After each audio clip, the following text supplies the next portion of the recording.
City star news में आप सभी का बहुत बहुत स्वागत है। और आज हम बात करने वाले हैं, बहुत सारे ऐसे मुद्दे हैं देश में और प्रदेश में जो कि भुनाए तो जा रहे हैं, लेकिन वो कायदे का भुना नहीं पा रही है, लेकिन पार्टियां दावा बहुत कर रही हैं। हमारे साथ आज एक बहुत ही विशेष मेहमान है। जी हाँ, हम ज़्यादा ना आपको लंबा खींचते हुए बात करने वाले हैं मानवीय भारत पार्टी, जो लगातार जो है धीरे धीरे करके चर्चे में आ रही है अपने कई तमाम कारणों को लेकर के, वो चाहे वो राजनीतिक सुधार यात्रा हो या फिर और भी कई कारण। उनके राष्ट्रीय अध्यक्ष हमारे साथ मौजूद हैं मुक्तेश्वर जी। आइए हम उनसे आपकी बात करवाते हैं। सर, आपका बहुत बहुत स्वागत है। धन्यवाद। सर, लोकसभा चुनाव आ रहा है, चर्चा तो सभी चैनल्स कर रहे हैं, हम भी करेंगे आपसे, लेकिन उससे पहले हम ये चर्चा करने वाले हैं कि राजनीतिक सुधार यात्रा आपकी कहाँ तक पहुँची है। राजनीतिक सुधार यात्रा का तीसरा चरण हमारा शुरू होना था 28 सितंबर को, जो निलंबित हो गया पारिवारिक कारणों से। उसको हम शीघ्र ही शुरू करने जा रहे हैं जी। और ये 11 चरणों की यात्रा है, 2 अक्टूबर 2028 तक। इस समय कोई स्वागत कर रहा है, कोई नहीं कर रहा है। कई पार्टियां आक्षेप लगा रही हैं, अपनी अपनी विचारधाराएं उनकी हैं, हम उन पर बात तो बाद में करेंगे। मानवीय भारत पार्टी के राष्ट्रीय अध्यक्ष किस तरीके से रामलला का स्वागत कर रहे हैं अयोध्या में? अयोध्या में रामलला का स्वागत हम क्यों करें? वो तो ब्रह्मांड के ब्रह्म हैं, वो कण कण में विद्यमान है। अयोध्या तक उनको सीमित करना दुर्भाग्यपूर्ण है, ये अभिशाप है सनातन धर्म के लिए। वे ब्रह्म हैं और उनको, उनकी श्रेणी ब्रह्म की है। उनको पैगंबर महात्मा बुद्ध, महात्मा महावीर स्वामी, गुरु नानक, जीसस क्राइस्ट की श्रेणी में लाना दुर्भाग्यपूर्ण है। सत्ता का हर कोई जो है विरोध करता है जब भी कोई पार्टी सत्ता में रही है। ऐसे कोई अकेली पार्टी नहीं है भारतीय जनता पार्टी, लेकिन मुझे लग रहा है या फिर कई ऐसे पार्टी के लोग हैं उनके, जिनको लगता है, ये मेरा व्यक्तिगत विचार नहीं है, कि हमारा कुछ ज़्यादा विरोध हो रहा है। 70 साल में जिन्होंने पूरे देश को नहीं बदल पाए, हम 10 साल में कितना बदल सकते थे? उनकी योजनाओं से आप संतुष्ट हैं? उनकी कोई भी योजना जमीनी नहीं है, उनकी किसी भी योजना में सोच नहीं है। वे एक कार्यकर्ता, एक अफसर की भांति कार्य कर रही है सरकार, न कि एक विचारक की भांति, स्टेट्समैन की। अगर इतनी बुरी है, इतने आक्षेप लगते रहे हैं, सारी पार्टियों के नेता इकट्ठा हो गए, इंडिया एक गठबंधन बनाया, अलायंस किए, फिर बिखर भी गई, 3 राज्यों में फिर से बीजेपी आ गई।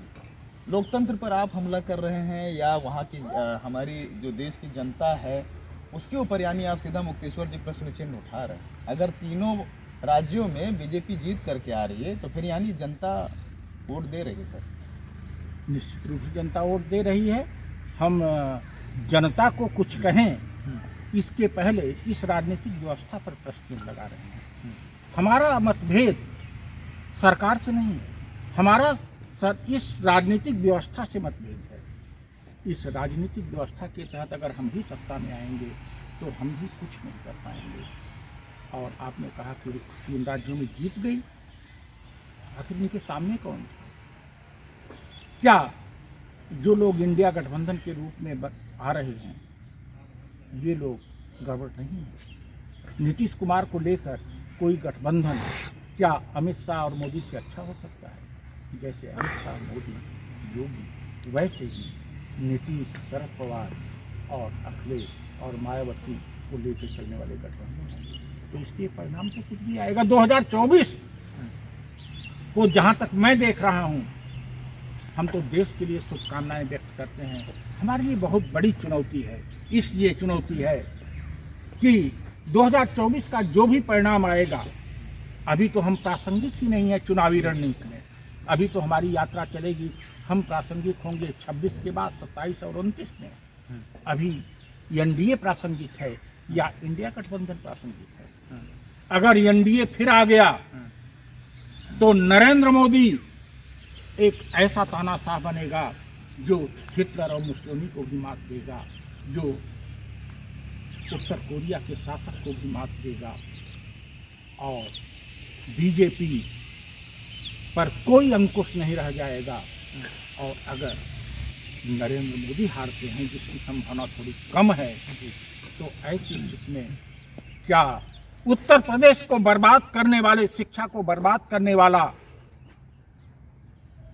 पैसे लेकर टिकट बांटने वाला गठबंधन का कोई जिसका सिद्धांत न हो बिहार में, ऐसे लोगों को लेकर इंडिया गठबंधन क्या कुछ कर पाएगा? हमको तो बहुत बुरा दिखाई पड़ रहा है 2024 का परिणाम। इसलिए हमारे पास चुनौती, हमारे सामने बहुत कड़ी चुनौती है, इससे हमें लड़ना है। सर, तानाशाह का आपने नाम दिया भारत के प्रधानमंत्री को। अगर मोदी विकल्प नहीं है इस देश का, तो आपको विकल्प कौन नजर आ रहा है, या फिर विपक्षी पार्टियों को विकल्प कौन नजर आ रहा है? बेहतर विकल्प कौन है? विकल्प बनाना पड़ेगा। विकल्प अपने आप आसमान से नहीं आएगा। और आपने तानाशाह की बात कही, शंकराचार्य क्या खत्म हो गए हैं? मीडिया क्या खत्म हो गई है? मीडिया भी है, शंकराचार्य भी हैं, सनातनी व्यवस्था भी है, और ये आके अयोध्या में चौधराहट कर रहा है। अगर हमारा प्रधानमंत्री सही है तो अयोध्या का शिलान्यास भी सनातन धर्म के अनुसार होना चाहिए और इनको आके गदी पर बैठना चाहिए। लेकिन ये चौधराहट कर रहे हैं, इसका मतलब मीडिया भी अपना कार्य नहीं निभा पा रही है, अपोजिशन भी नहीं निभा पा रहा है, हमारे धर्माचार्य भी नहीं निभा पा रहे हैं।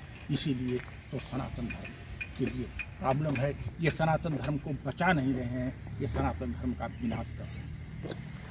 मानवीय भारत पार्टी किस तरीके से ऐसी स्थिति में, जब बड़ी बड़ी पार्टियां लड़ नहीं पा रही हैं, किस विचारधारा और किस नीति के साथ जो है आप बीजेपी के सामने आप? हमारे इरादे लड़ेंगे, हमारा कमिटमेंट लड़ेगा, हमारी प्रतिबद्धता लड़ेगी, हमारी परिश्रम लड़ेगा। हम तभी तो 2 महीने की रणनीति, हमने तो कभी दावा नहीं किया 2024 में हम कोई कमाल करने जा रहे हैं। हम 1, 2, 3, 4 प्रतिनिधि अगर दे सके तो हमारी लड़ाई और सशक्त हो जाएगी। लेकिन हमारी लड़ाई शुरू हो रही है, शुरू हो गई है, और 2024 में इसके सामने चुनौती बड़ी है। ये मैं कहूँ, बीजेपी की विदेश नीति की बड़ी तारीफ होती है। एक बात बताइए, अगर हम एक सवाल करें, थोड़ा सा आपके लिए मुश्किल भी हो सकता है, लेकिन मैं कह सकता हूँ आसान ज़्यादा उससे ज़्यादा होगा। प्रधानमंत्री नरेंद्र मोदी और राहुल गांधी में अगर हम नंबर की बात करें, तो 10 में से आप दोनों में से किसको कितना नंबर देंगे? राहुल गांधी का देखा नहीं तो विदेश नीति पर उनको नंबर दिया नहीं जा सकता। उनका कांग्रेस की विदेश नीति हम देख अगर राहुल गांधी को प्रधानमंत्री प्रेजेंट किया तो जाए, राहुल गांधी जब परफॉर्म करेंगे तब उनको नंबर देंगे। लेकिन नरेंद्र मोदी तो 10 में से 1 नंबर पाने के काबिल भी नहीं है, क्योंकि विदेश नीति के 3 आयाम होते हैं। एक, नेबरिंग स्टेट्स, हमारे जो है नेबरिंग स्टेट से हमारे रिलेशन अच्छे नहीं हैं। दूसरा, सुपर पावर्स से आपके रिलेशन अच्छे नहीं हैं। चाइना लगातार अतिक्रमण कर रहा है। और तीसरा होता है डेवलपिंग कंट्रीज के आप नेता थे, वो भी आप खो चुके हैं। अब आप डेवलपिंग कंट्रीज के नेता नहीं हैं।